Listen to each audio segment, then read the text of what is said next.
samosa. Is that what it is? Kachori, samosa. Vegetarian, Kachori. isn't it? Yeah. Thank you very much. Looks good. Don't you bad. Thank you so much. India का मैं आपको बताऊं कि Vande Bharat train चल रही है जिसकी speed तकरीबन 180 किलोमीटर की स्पीड है। दूसरे नंबर बुलेट ट्रेन चल रही है। Smells really nice. Bit tough, but has the same filling. Very good. Wow, that's so nice. I mean, they definitely could have toned down this. ये जो अफवाहें होती हैं ये मुसलमानों को कमज़ोर कर रही हैं, बस और कोई नहीं। Finger mate, your raggy laddu. Not sure what to do with that. जो आपको दिखाया गया है, जो पढ़ाया गया है, वो ठीक नहीं है। इंडिया इस वक्त लीडिंग रोल प्ले कर रहा है। आप सिर्फ बातें कर रहे हैं, वो कुछ करके दिखा रहे हैं। ठीक है।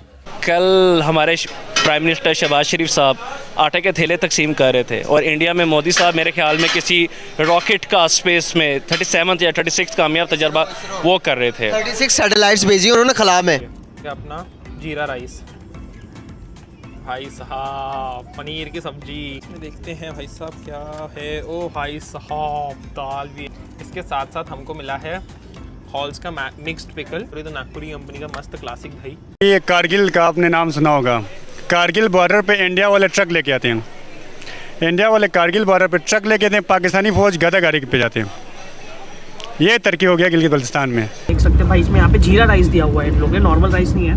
तो जी वाह भाई साहब, भाई दमदार लग रही है भाई। मतलब दमदार लग रही है। ये इतनी थिक ग्रेवी ना, मैं बता रहा हूँ, जेन्युइनली बता रहा हूँ, इतनी थिक ग्रेवी मैंने कभी ट्रेन में नहीं देखी। हम तो वो अवाम है जो ट्रेन में से भी लोटा उठा के घर ले जाते हैं। सिंपल।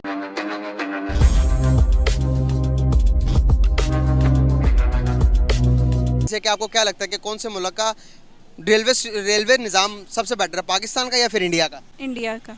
किस तरह से आपको लगता है? मुझे लगता है कि वो ज़्यादा स्ट्रगल कर रहे हैं अपने मुल्क को बेहतर बनाने के लिए, वो हमारा मुल्क नहीं कर रहा। हमारे रेलवे स्टेशन के बारे में थोड़ा पता है आपको? हाँ जी, मैं पिंडी गई थी और टाइम पे नहीं गाड़ी आई थी और हम वेट कर के 2-3 घंटे हमारा वेस्ट ऑफ टाइम, हमने मुश्किल से वो वक्त गुजारा था। फिर आई ये गाड़ी और वो इतनी ओवरलोडेड थी कि वो जगह नहीं हमें मिली। फिर हालांकि सब कुछ बुक था ऑलरेडी, फिर भी हमें जगह नहीं मिली। मगर अब सुनते हैं कि बेहतर हो जाएगा। चलें, लेट्स। इंडिया का मैं आपको बताऊं कि वंदे भारत ट्रेन चल रही है जिसकी स्पीड तकरीबन 180 किलोमीटर की स्पीड है। दूसरे नंबर बुलेट ट्रेन चल रही है।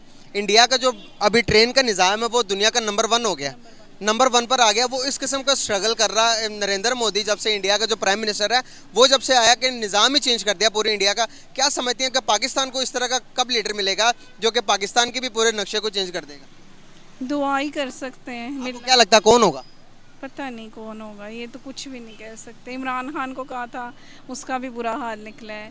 और बाकी भी आपके सामने नवाज शरीफ है, वो भागा रहता है। शहबाज शरीफ है, वो भी नहीं कुछ करता। पता नहीं कौन कब कहाँ मिलेगा, हमें तो कुछ नहीं पता। इंडिया हमसे ज़्यादा क्यों डेवलप हो गया? वो सिंसियर है अपनी कंट्री से, शायद हमारे लीडर्स नहीं है। क्या खाली हम लीडर्स पे कहेंगे या हम खुद हैं नहीं, उनमें? हम पर्सनली तौर पे भी सिंसियर नहीं है ना एक दूसरे को। अब आप यहाँ ही देख लें, लोग रो रहे हैं, पीट रहे हैं कि महंगाई है, और देख लें रश देख लें आप। ठीक है, तो ये चीज़ें नोटिसेबल हैं और लोगों को सोचना चाहिए कि कैसे ये लोग इतने अमीर होते जा रहे हैं, जबकि गुर्बत मुल्क में बहुत है। एक दूसरे को लूट के, वो उसको लूट रहा है, वो उसको लूट रहा है, दुकानदार हमें लूट रहे हैं, हर तरह से हर बंदा एक दूसरे को लूटने में लगा हो। और बस ये और कोई काम नहीं है इनका। सही। तो जैसे कि दूसरी कंट्रीज हम देखते हैं तो डे बाय डे तरक्की करती जा रही है। हम कहते हैं कि हमारा दुश्मन इंडिया हमसे तकरीबन 1000 साल आगे चला गया। टेक्नोलॉजी ले लें, 5G चल रहा है, हर चीज़ आगे चल रहा है इंडिया के अंदर। पूरी दुनिया विजिट करने आ रही है इंडिया को। हमारे इधर को हमने अपने आप को इस तरह से शो किया हुआ है, पूरी दुनिया भाई हमसे भागती है। हमारे शहबाज शरीफ साहब का बयान है कि मैं किसी से मिलने जाता हूँ तो वो कोई भी मुल्क का दूसरा वज़ीर आज़म मेरे से आंखों में आंखें डाल कर बात नहीं करता, कहीं के कुछ मांग ना ले। इसको कैसे देखती हैं आप? तो शायद ये इमेज बन चुका है ना। मेरा एक स्टूडेंट है, उसने बाहर जाना था ऑस्ट्रेलिया, तो उसने कहा कि मिस इस तरह का इमेज बन चुका है कि शायद वीज़ा भी नहीं मिलेगा मुझे, कि वो कहते हैं कि स्टडी नहीं करने जा रहे, वहाँ जॉब करोगे। और हर टाइम मतलब कि हमारे मुल्क का इमेज ये बन चुका है कि हम लूट रहे हैं, हम लूटने वाले हैं, हम मांगने वाले हैं, बस। इंडिया तो वैसे बेटर है। मैं इंडिया तो गया हूँ, वहाँ का अच्छा है। कहाँ पे गए हुए इंडिया? मैं अमृतसर गए हुए? कब गए हुए थे? मैं 85 में। बहुत अच्छा। जहाज में गए थे या इधर से ही वाघा बॉर्डर? ये इधर से ये नहीं है Wagah border, Wagah border. Wagah border से गए थे। अच्छा, वहाँ पर भी लोग हमारी तरह ही हैं या कुछ चेंज है? नहीं, थोड़ी सी चेंजिंग है। क्या चेंजिंग है? ये चेंजिंग है कि वो थोड़ा सा मतलब हमारे जो लोग हैं मिलने वाले हैं, वहाँ के ऐसे लोग नहीं हैं, मिलनसार नहीं है। बिल्कुल सही हो गया। सर, रेलवे निज़ाम हमारा कब ठीक होगा? इंडिया का तो बहुत अच्छा है। ये इधर वो चोरी चुवारी बहुत है ना। फर्स्ट ऑफ ऑल जो आपको दिखाया गया है, जो पढ़ाया गया है, वो ठीक नहीं है। उसमें एक मैं आपको एक चीज़ बताता हूँ कि किसी मुफ्ती साहब के पास ना किसी ने क्वेश्चन भेजा था कि रोज़ों के दौरान क्या मुतालिया पाकिस्तान पढ़ना जायज़ है? अच्छा। तो उन्होंने कहा ये बड़ा अजीब सा सवाल है, क्या मतलब आपका? उन्होंने कहा देखें, मुतालिया पाकिस्तान में जो कुछ लिखा हुआ है वो सब झूठ ही तो लिखा हुआ है। तो जब आप अपने लिटरेचर में या अपनी कौम को बेवकूफ़ बना रहे हैं, ठीक है, तो इसको बंद करें। अब उसमें जहाँ तक वीमेन एम्पावरमेंट की बात है, और उसमें सारी दुनिया में मूव है, सिर्फ इंडिया में नहीं है, और इंडिया इस वक्त लीडिंग रोल प्ले कर रहा है। आप सिर्फ बातें कर रहे हैं, वो कुछ करके दिखा रहे हैं, ठीक है। और वो कश्मीर है या कोई और उनका राजस्थान है, उसमें देखिए उनकी जो एम्पावरमेंट है वीमेन की वो बहुत ज़्यादा है। तो पाकिस्तान उसके मुकाबले में बहुत पीछे है अभी, और इसको फोकस करना चाहिए, बातें कम करनी चाहिए और अमल कुछ करके दिखाना चाहिए।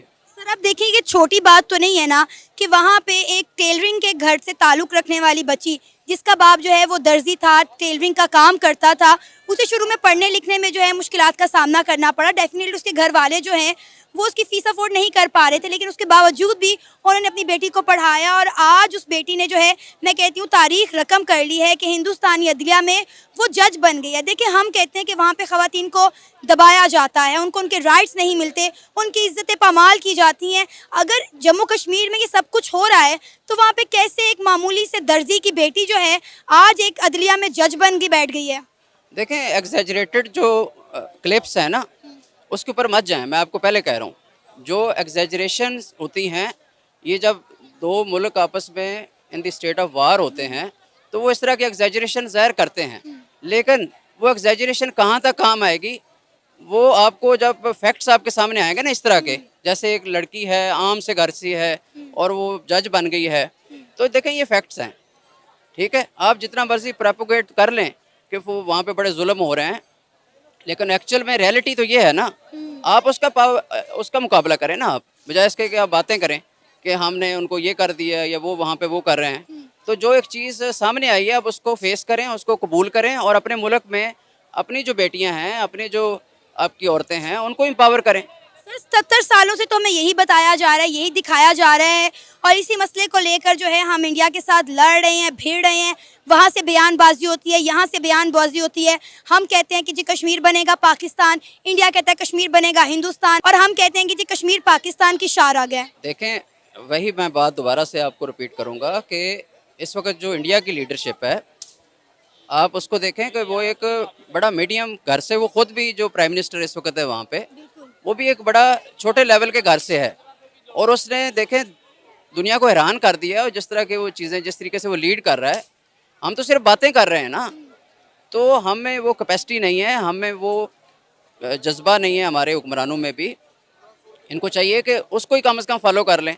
हालांकि रोल मॉडल तो बहुत सारे हैं, लेकिन एटलीस्ट आप चलें, अभी जो प्राइम मिनिस्टर है वहाँ का, उसको फॉलो कर लें। जिस तरीके से वो, जिस रफ्तार से इंडिया को लीड कर रहा है इस वक्त, वो आप तो बिल्कुल 1% भी नहीं कर रहे ऐसे। दोस्तों, वंदे भारत एक्सप्रेस ट्रेन अपनी गुड लुकिंग और साफ सफाई के लिए जानी जाती है, और थोड़े ही समय में यह ट्रेन भारतीय यात्रियों की सबसे ज़्यादा पसंदीदा ट्रेन बन चुकी है। दोस्तों, वंदे भारत ट्रेन में वो सुविधा मिलती है जो अमेरिका और यूरोप के देशों की ट्रेनों में मिलती है। चाहे आप वंदे भारत ट्रेन की स्पीड की बात करें, उसकी सीटिंग कैपेसिटी की बात करें, या फिर उसकी परफेक्ट टाइमिंग की, ये वंदे भारत ट्रेन इन सब मामले में यूरोप की ट्रेनों को पीछे छोड़ रही है। और दोस्तों, एक और ऐसी बात है जो वंदे भारत ट्रेन को सबसे आगे लाकर रख देती है, और वो है इसमें परोसे जाने वाला खाना। दोस्तों, इसमें दिया जाने वाला खाना स्वादिष्ट ही नहीं, हेल्थ के लिए भी अच्छा होता है। आपने वीडियो में देखा होगा कि विदेशी नागरिक भी वंदे भारत में मिल रहे खाने की खूब तारीफ कर रहे हैं। दोस्तों, आपको बता दें कि वंदे भारत ट्रेन में ट्रेन के अंदर किचन नहीं होता, बल्कि रेलवे स्टेशन पर ही खाना बनाने का इंतज़ाम किया जाता है। और जब ट्रेन उस स्टेशन पर रुकती है तब गर्मा गर्म खाना पैक करके ट्रेन के अंदर ले लिया जाता है। इससे होता यह है कि पैसेंजर को हर वक्त गर्मा गर्म खाना मिलता रहता है और वो भी कम दामों में, क्योंकि वंदे भारत ट्रेन के अंदर खाना बनाने का डिब्बा ही नहीं होता। ये पूरा खाना बाहर स्टेशन के रेस्टोरेंट पर ही बनता है। इसलिए इसमें रेलवे को भी फायदा होता है और मुसाफरी करने वाले पैसेंजर को भी फायदा होता है। तो दोस्तों, क्या आपने कभी वंदे भारत ट्रेन में खाना खाया है या फिर नहीं? आप हमें कमेंट करके ज़रूर बताइए।